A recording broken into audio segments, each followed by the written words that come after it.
Foreign తీసుకెళ్ళడం ఆగిపోయాను. ఎందుకంటే నన్ను అమ్మా నాన్న లవ్ చేసేవాడు అంటే నాకు అంత ఇష్టం. అక్కడ ఆగిపోయాను.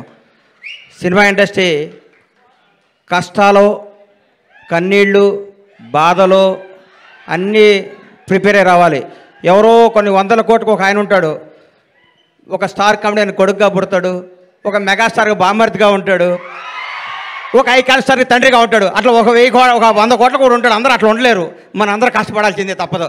అట్లా ఎప్పుడు కాలు మీద కాలు వేసుకుంటాడు. ఆయన ఎవరికి అందుబాటులో ఉండడు, ఆయన ఎవరు అనుకుని ఆయన అందుబాటులోకి వెళ్తారు. అది జీవితం అంటే.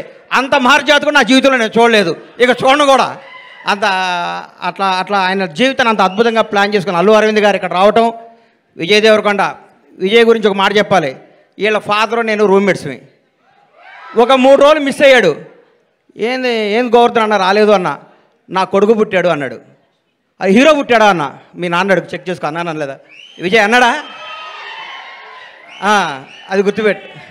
నా జీవితంతో నేను ఏదైనా అంటే అవుద్ది, నాకు అబక్కన అట్లా వస్తుంది. నేను అంత ఎమోషనల్ పర్సన్ని. ఈ లిటిల్ హార్ట్స్ గురించి మాట్లాడతా. సరే, ఓజీ గురించి చెప్తాను.